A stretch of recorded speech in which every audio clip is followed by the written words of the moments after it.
नाज़रीन, अब से तकरीबन 9 घंटे के बाद तकरीबन 12 करोड़ 85 लाख पाकिस्तानी तकरीबन 91,000 पोलिंग स्टेशन में से गुजर कर अपने नुमाइंदों का मुमकिन तौर पर इंतखाब करेंगे। पाकिस्तान वोट कर रहा है।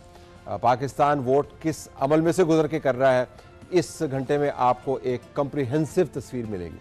हमारे पास 7 सितारे मौजूद हैं जो इस तमाम अमल को बहुत तवील अरसे से देख रहे हैं। मुल्क भर से हमने अपने ब्यूरो चीफ्स को दावत दी है कि स्टूडियो को ग्रेस करें। वो तमाम के तमाम हमारे पास यहाँ पर मौजूद है। इन लोगों के पास जो मालूमात हैं वो हमारे पास नहीं है। हमारी मालूमात भी इन्हीं की मालूमात की वजह से हैं। So all of you very warm welcome. Khalid Azeem Sahab Islamabad, Khurram Shahzad Faisalabad, Naeem Hanif Lahore, Aamir Iqbal Multan, Aslam Khan Karachi, Mahmood Jan Babar Peshawar, Jalal Noorzai Quetta. All of you thank you very much.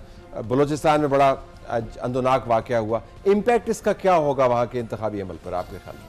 देखिए, इसमें तो कुछ चीज़ें तो वहाँ पे यकीनी थी कि ये होना ही है। और फिर जब इलेक्शन कैंपेन शुरू हुई है, ये अमल शुरू हुआ है, कागजात नामजदगी और उसके बाद के तमाम मराहिल, तो ये इस तरह की इक्का दुक्का वाक़यात रुनमा होना शुरू है। लेकिन एक मुस्बत पहलू ये है कि इस तमाम तर हालात के बावजूद सियासी जमातों ने, इसी तरह आज़ाद उम्मीदवारों ने, उन्होंने अपनी कैंपेन में कोई कमी रहमान ने उसको बताया कि जी देखिए, हम तो आपको पहले ही कहते थे कि ऐसा ना करें।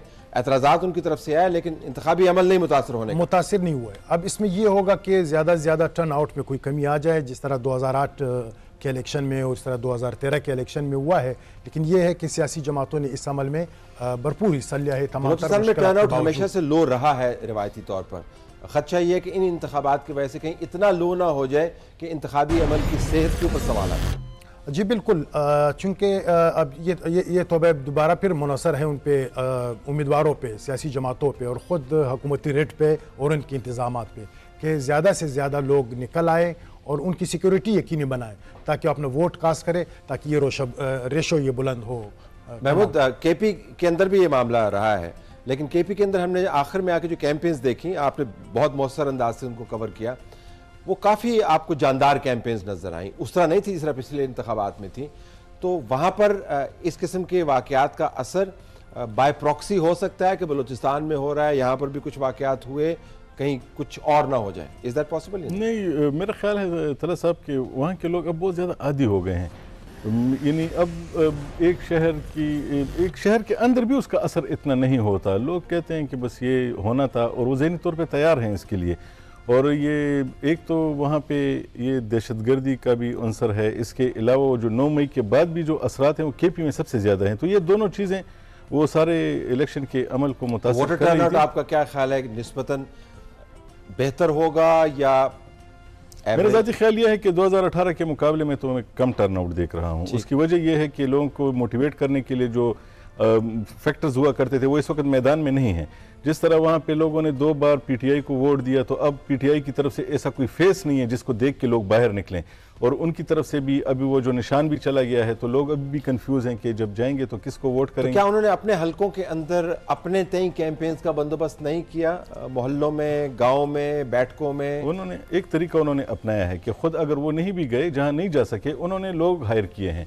जैसे कि उन्होंने आखिरी तहसील जीती थी तो उन्होंने हर हलके के अंदर 7 ऐप्स मुतारफ़ कराए हैं और हर ऐप के ज़रिए वो लोगों को उन्होंने एक्सेस हासिल करके उनके मोबाइल पे गए हैं कि आपको चूँकि हेल्थ कार्ड के ज़रिए आपका इलाज हुआ है तो आज दिन है तो आप उसका वो करें, आप बीआरटी में सफ़र किया तो आप उसका जवाब दें, अगर आपने एहसास प्रोग्राम के तहत आपको पैसे मिले तो आज का दिन है।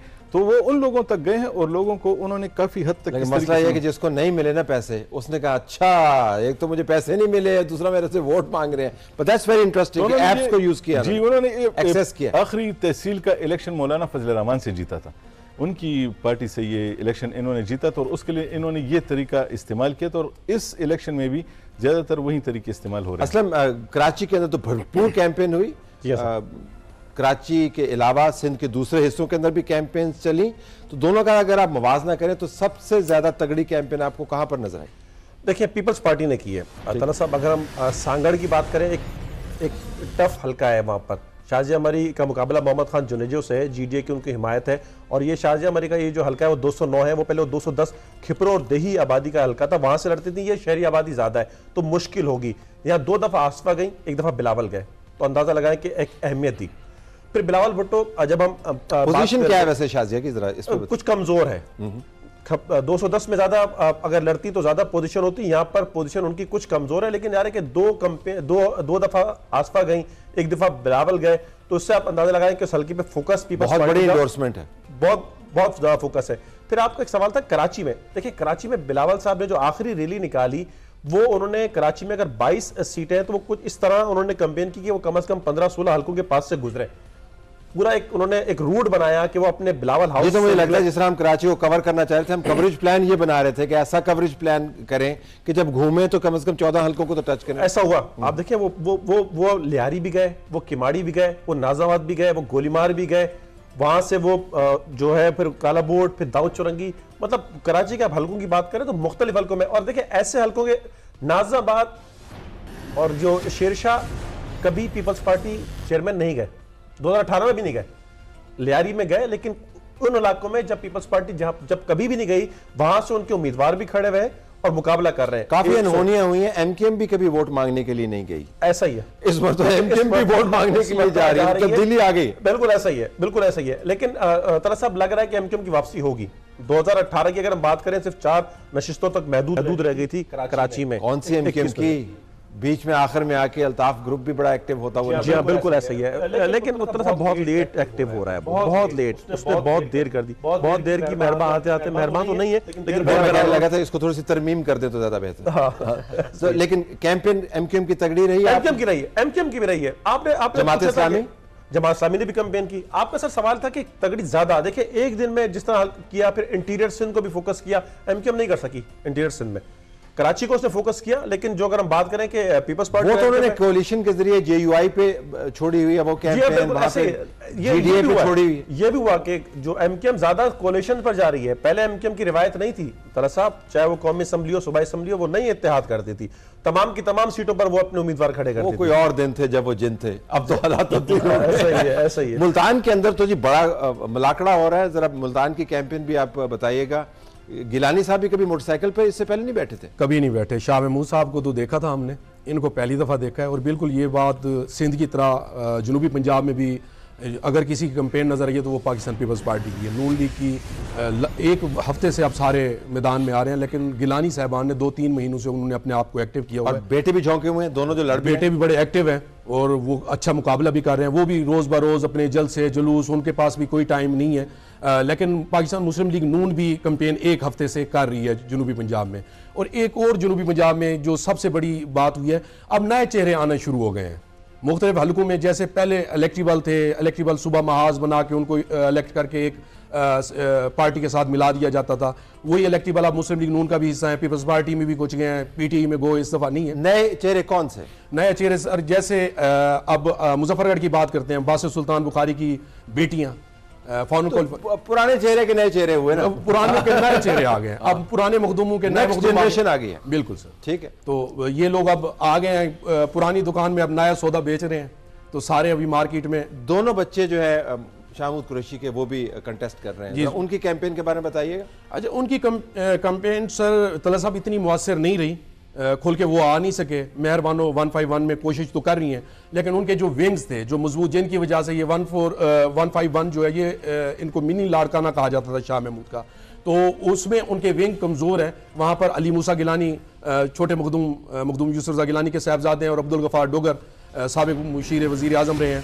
तो ये तीनों का कांटेदार मुकाबला है, लेकिन मेहरबानो वहाँ पर काफ़ी कमज़ोर हैं। जैन की निस्बत मेहरबानो की 150 में जेंडर फैक्टर है कि खातून होने के नाते शायद दूसरा कैंपेन कर नहीं पाई, या वो उनका पहला इस किस्म का बड़ा मार्का है, क्या हुआ? नहीं सर, ज़िमनी इलेक्शन में उन्होंने कंटेस्ट किया था पीडीएम के खिलाफ। अली मूसा गिलानी, पूरी मशीनरी मौजूद थी उस वक्त, तो कुरैशी साहब खुद कैंपेन कर रहे थे। बिल्कुल, बड़ी उस वक्त भी मेहरबानो हार गई थी। ठीक, अली मूसा जीत गए थे, नून लीग की भी सपोर्ट थी, अब्दुल गफार डोगर भी उनके साथ थे। तो वो खवातीन वाली ऐसी बात नहीं है, लेकिन उनके जो नीचे विंग होते हैं इन इलाकों में, वो बड़ा अपने कैंडिडेट को उड़ाने में बड़ी हेल्प करते हैं, तो उनके विंग्स बड़े कमज़ोर हैं। और मैंने कराची के अलावा सबसे ज़्यादा जो बाज़ हल्कों के अंदर जो फ्लैग्स देखे हैं और पोस्टर्स देखे हैं, वो मुल्तान के हलकों के अंदर देखे हैं, और बड़ी शदीद कैंपेन। लाहौर का बताएं जी, लाहौर है, लेकिन इस मरतबा तो कुछ और ही माहौल है। इस तरह भी अब देखा आपने, कैंपेन ठीक हुई है लाहौर में? नहीं, कैंपेन असल में कुछ दिन से कैंपेन नजर आई है। यहाँ पे लाहौर बिल्कुल जो है वो हमें उल्टा नजर आना शुरू हो गया था। 2 वीक पहले तक तो सूरत हाल जो है वो नून लीग के लिए बहुत खराब थी। ये मैं बात कर रहा हूँ गवाल मंडी की, जो एक आबाई हल्का समझा जाता है मियां नवाज शरीफ का, और हमजा शहबाज वहां से लड़ रहे हैं। उसके बाद अगर मैं बात करूं 130 की, जहां से नवाज शरीफ लड़ रहे हैं, वहां की सूरत हाल ये थी कि जब वो नाअहल हुए और बेगम कलसूम नवाज जो है मरहुमा, वो वहां से इलेक्शन कॉन्टेस्ट किया उन्होंने जिमनी में, और वो बीमार थी, और मरियम नवाज जब कैंपेन चला रही थी तो वो पंजाबी में कहते हैं कन्ना थलो लंगी थी। 4-4.5 हज़ार सिर्फ जो है ना उसके लीड से कलसूम नवाज साहिबा जीती। और 2018 में फिर वहीद आलम खान आए, उस वक्त भी यास्मीन राशिद पीटीआई की तरफ से उम्मीदवार थी, वहां थोड़ी लीड इनकी बेहतर हुई। अभी जो है वो सूरत हाल ये है कि चूंकि हम लोग हलकों में गए, और लाहौर जो है तकरीबन कोई 3-4 वीक पहले तक की जो सूरत हाल थी उसमें तो नून लीग बहुत फंसी हुई लगी हमें। और अभी अगर बार बार ट्रांसमिशन में वो बात हो रही है, अब तो ये बात पुरानी लगने लग गई है कि जो वोट डलेगा वो काउंट होगा। वो करना जो है अब बिल्कुल मुझे बेमानी सा लगने लग गया है, और वक्त का ज़िया लग रहा है। ये है कि शरीफ ये ज़िया लग रहा है कि काउंट होना है उसने, या आप कह रहे हैं कि होना ही नहीं है उसने काउंट? देखिए तरह साहब, ये तो आप खुल के बात करें, मेरा प्रोग्राम में लाइव चल रहा है, बताएं हमें क्या हो रहा है लाहौर? यहाँ ये हो रहा है जी कि शरीफ खानदान के सामने लड़ने वाले जो है ना 90% लोग पाबंदे सलासल हैं, जेलों में, ठीक, और वो खवातीन है। हमजा शहबाज शरीफ के सामने जो है 118 में जो खातून लड़ रही हैं, आलिया हमजा, वो जेल में है। तो इस वजह से जेल में कि हमजा के खिलाफ लड़ रही है? नहीं, वो तो अपने कामों की वजह से जेल में, वो इस वजह से वहां से जो है ना हमजा लड़ रहे हैं कि आलिया हमजा जेल में।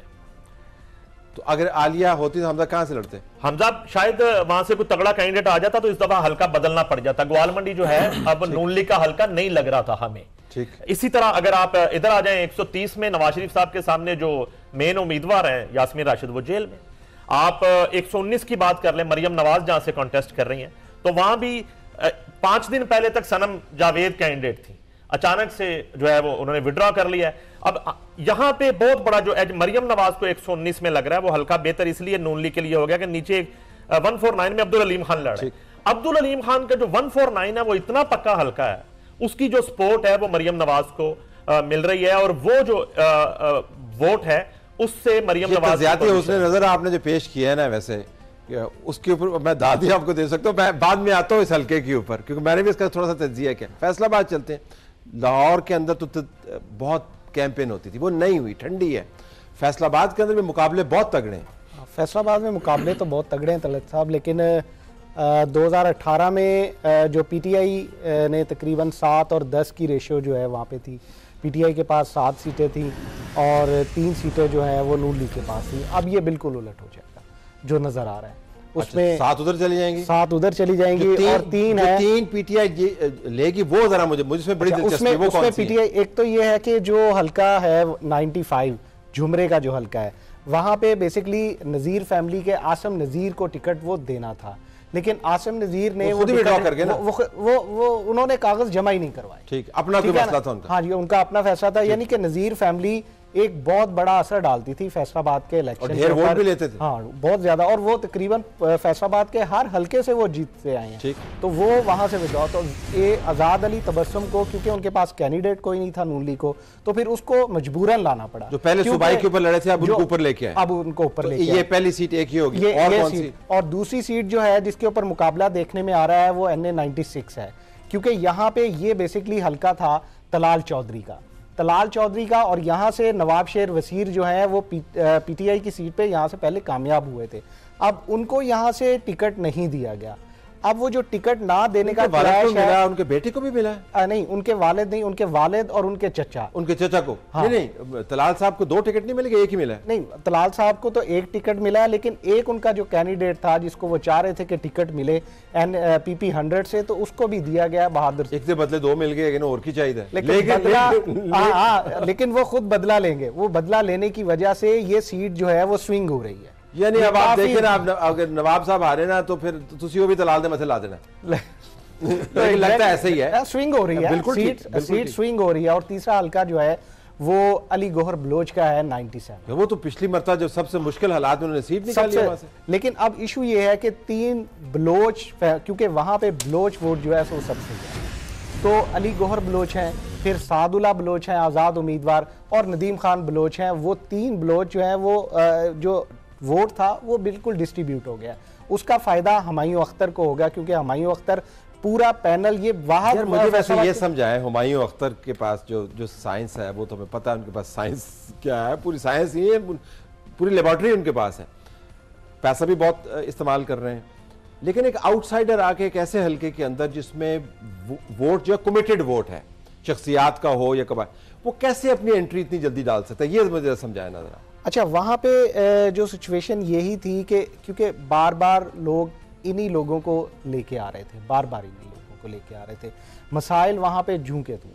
ठीक है। एक सबसे बड़ा मसला जो है वो सत्याना फैसलाबाद रोड है, तकरीबन 30-35 साल से वो रोड भी अभी तक कंप्लीट नहीं हो सका, ये बारियां ले रहे। अब इशू ये है कि क्योंकि थोड़ी सी चीज़ें जो है वो बेहतर होना शुरू हो गई हैं, जब आउटसाइडर, नो डाउट आउटसाइडर वहाँ पे इन तो ज़रूर हुए हैं, तो इसीलिए इनको प्रॉब्लम हुआ है, वरना तो आपस में ही तय हो जाता। नहीं, हुमायूं के लिए कौन मुकामी वोट करेगा, वो आउटसाइडर है, कौन मुकामी वोट, मैं ये जानना चाहता हूं। वहाँ पे बहुत बड़ा बिजनेस उनका है, ठीक, बहुत बड़ा बिजनेस जो है वहाँ पे शुगर मिल उनकी है, कंजवानी शुगर के तो अगर गन्ने की प्राइस आप ठीक ना दे तो लोग तो उसके साथ रेबेल भी करते हैं, ये भी है, बिल्कुल ये है। लेकिन और कंपेन हो रही है इसके ऊपर, लेकिन सिचुएशन थोड़ी डिफरेंट है। That's very interesting. हर चीज़ इस्लामाबाद से शुरू होती है, सारे मुल्क में फैलती है, फिर इस्लामाबाद में आके टूटती है। सीटें तो 3 हैं, लेकिन उसके साथ पिंडी भी जुड़ा हुआ है, तो इस्लामाबाद पिंडी ट्विन सिटी। पिंडी की क्या हालत है? पिंडी की सूरत हाल अगर देखी जाए तो मैंने इतने ठंडे इलेक्शन कभी नहीं देखे हैं। अच्छा, ऑलमोस्ट सारे इलेक्शंस जो हैं वो यहाँ पे 1970 के सारी गर्मी 9 मई में निकल गई ना जी।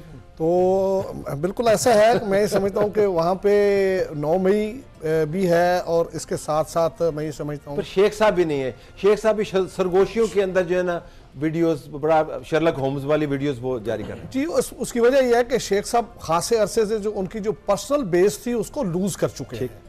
कुछ अरसा उन्होंने गुजारा नून लीग के बलबूते पे, फिर नून लीग को छोड़ के जो एक इलेक्शन था वो उसमें उनकी लक ने उनका साथ दिया, और वो 2002 के इलेक्शन में 2 सीटों पे जीत के, उसके बाद फिर वो उनका हाल बुरा था, उनकी जमानतें जब्त हुई।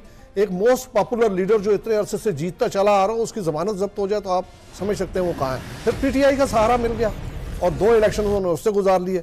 अब वो उस हवाले से कहा जा सकता है कि बेसहारा हैं। वैसे तो वो कहते हैं कि मेरा और कोई सहारा था, वो नहीं रहा।